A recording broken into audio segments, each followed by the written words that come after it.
Então, como controlar a fadiga no treinamento? A galera respondeu que com certeza quer saber uma ferramenta para ter o melhor controle sobre isso, mas vamos entender primeiro o que é fadiga.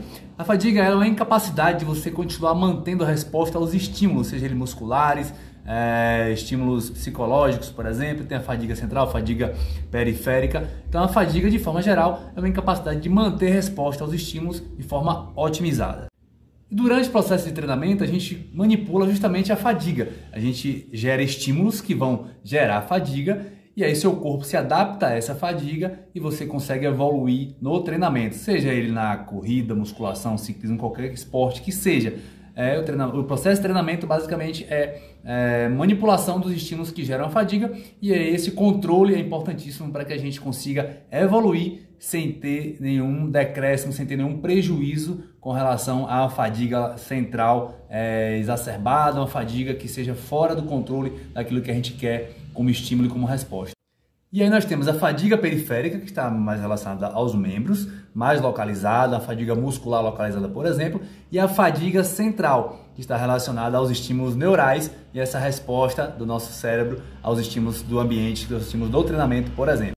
Um exemplo legal de fadiga aguda são dores musculares localizadas, que acontece após um treinamento, por exemplo, no trail, um treinamento que tenha muita descida inclinada, né, downhill, e aí gera mais microlesões na musculatura, e você aí sente cansaço excessivo, tensão muscular, pode começar a aparecer câimbras, certo? E aí sensação de peso.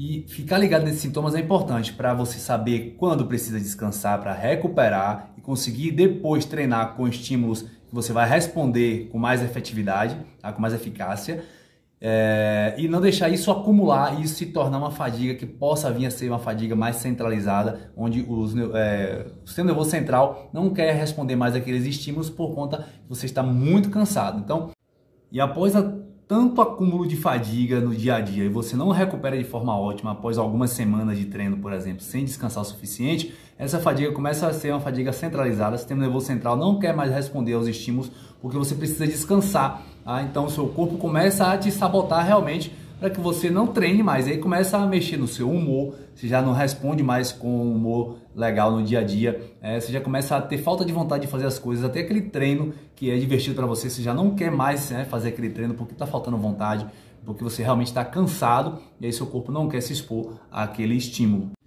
Aí você começa a ter dificuldade de concentração em atividades simples do dia a dia que você faz muito bem concentrado, especialmente no seu trabalho, por exemplo. Você começa a ter dor de cabeça constante, dores musculares generalizadas, dificuldade de levantar de manhã, mesmo após uma boa noite de sono. Seu sono começa a ficar um sono que não te dá uma recuperação suficiente. Somando tudo isso, sua imunidade começa a baixar e aí você começa a pegar resfriados muito mais fácil. Há um risco aumentado de lesões musculares, lesões articulares. Lembrando que o tempo de recuperação da musculatura é diferente das articulações, são tecidos diferentes com tempo de recuperação e adaptação totalmente diferentes. Tá? Então, o processo de recuperação do treinamento é importantíssimo para que você consiga evoluir. E antes de eu te passar uma ferramenta simples para você ter um controle mais assertivo sobre a sua fadiga, curte esse vídeo, comenta e manda para a galera que precisa saber disso. Enfim, qual ferramenta eu consigo utilizar para ter um controle mais assertivo desse processo de fadiga? Aqui, ó, seu relógio de corrida ou simplesmente aferir a sua frequência cardíaca no dia a dia. Então, se você usa o seu relógio 24 horas por dia, dormindo com ele também, durante o seu pico de sono profundo, a gente vai conseguir ver, através do aplicativo do seu relógio, como é que está o seu sono, tá? E o relógio também te dá uma qualidade de sono a partir da sua frequência cardíaca. E observando o gráfico da sua frequência cardíaca basal durante os dias de treinamento, você consegue ver se você está mantendo a média ou se no dia que você está mais cansado, sua frequência cardíaca basal subiu. Por exemplo, aqui estão os meus dados de frequência cardíaca durante uma semana, onde eu tive ali uma média de 40, mais baixo 38, e no dia que eu estava mais cansado subiu para 50.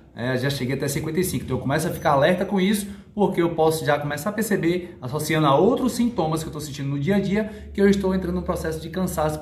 Claro que a frequência cardíaca, ela sofre alteração por vários fatores, por exemplo, cafeína, você toma muito café, ou estimulantes durante a noite, então o seu sono começa a ficar alterado, o estresse do dia a dia, estresse de trabalho, enfim, tem vários fatores que influenciam a frequência cardíaca, porém, Em pessoas treinadas, a gente sabe que esse controle da frequência cardíaca basal nos dá um parâmetro, não é o único, né? É um parâmetro que, associado a outros parâmetros, você consegue começar a perceber que você está entrando num processo aí de cansaço um pouco mais acumulado e precisa descansar e recuperar um pouco mais, tá? Então, vendo sua frequência cardíaca basal associada a outros sintomas, como eu já falei, da fadiga localizada, da fadiga mais aguda, você consegue perceber que durante aquela semana você treinou muito, já tem 15 dias treinando forte e precisa reduzir a carga de treinamento e treinar de forma mais tranquila para recuperar ou realmente descansar totalmente. Então,